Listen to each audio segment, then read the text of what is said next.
Hello, Kurt and Shelly. Thank you for taking time to speak with me today. We've done a lot to this point, and I want to thank you for your time and due diligence throughout this process. As I've stated, there are several steps to this process to help develop a plan to accomplish your long term financial goals. The first step in this process today is going to be to define our relationship.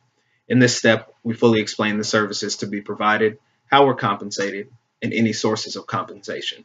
We'll also discuss each of our expectations regarding the roles we'll have during this personal financial planning process.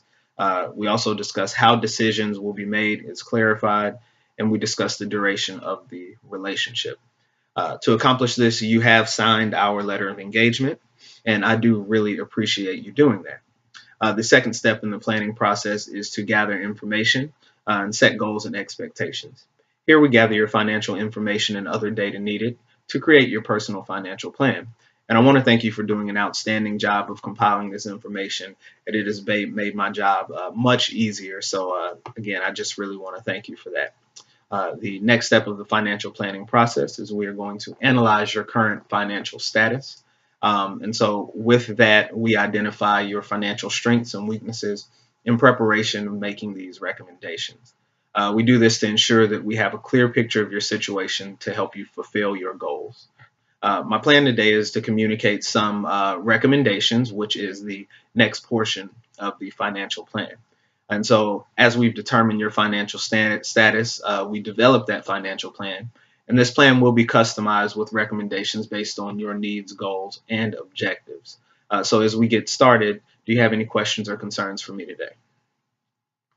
Okay, well, before I get into the recommendations, I also want to just shed light on the next couple of phases of the financial process, planning process after those recommendations are created.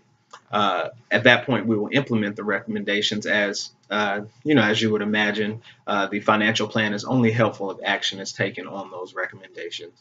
And so here we'll assist you in implementing those recommendations or coordinating those implementations with other knowledgeable professionals. And then the final step, and one of the very vital and important ones, is to monitor those recommendations.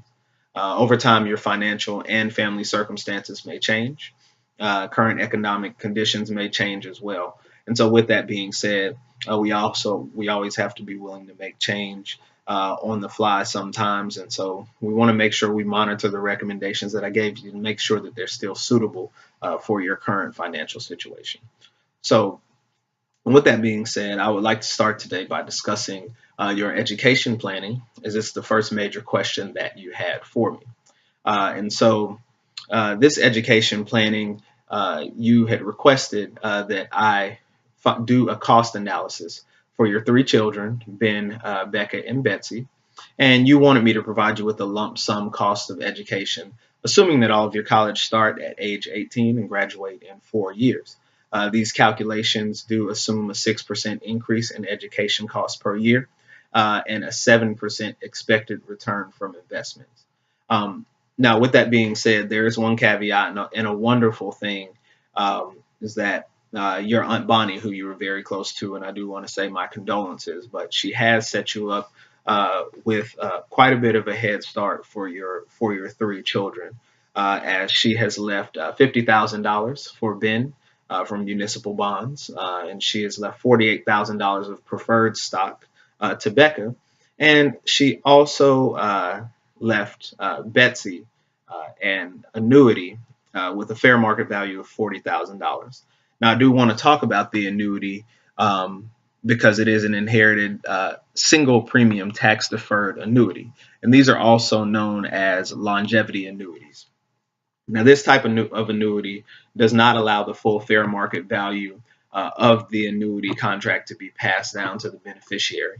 However, as long as Aunt Bonnie had not used any of the premium that she originally paid for the annuity in her income payments from the annuity, the full $10,000 premium that she paid is passed down to the beneficiary, which is Betsy. And so, being that this type of annuity, the annuity payments can be pushed out a certain amount of years, it appears that Aunt Bonnie has not started to withdraw from the annuity yet, and so Betsy is entitled to the full $10,000 there. And so just to briefly explain to you how I calculated the cost of the college. I first went for all three children, went in and calculated the cost for the first year of college for each of them using the assumptions that you provided me with. After that, I then went and figured out the amount that college would cost for 4 years for each of the children. And from there, I kind of worked backwards to figure out the value in today's dollars that you would have to invest for each child to fund each of their college expenses.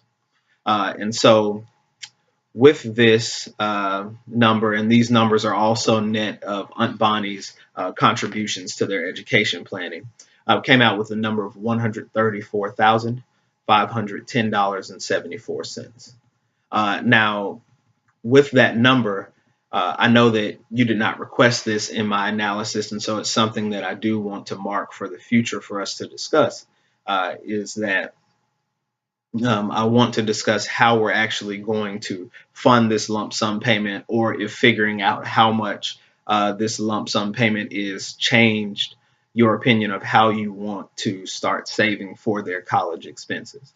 And so that's something that I really want to focus on in the future, as we want to make sure that we do accomplish these goals for you. But based on my analysis of your current financial situation, there are not at this point enough liquid or invested assets, at the moment that are liquid enough to take care of that large college expense. And so I would want to discuss different ways and plans, whether we decide to do a lump sum payment or if we decide to save monthly or periodically over time, which would dramatically change the calculation. Nonetheless, we could certainly accomplish that for you, and we would want to make sure that you're comfortable with your savings goals. Did you have any questions to this point for me? Well, if you had no questions, thank you very much, and I really appreciate you allowing me the opportunity to work with you.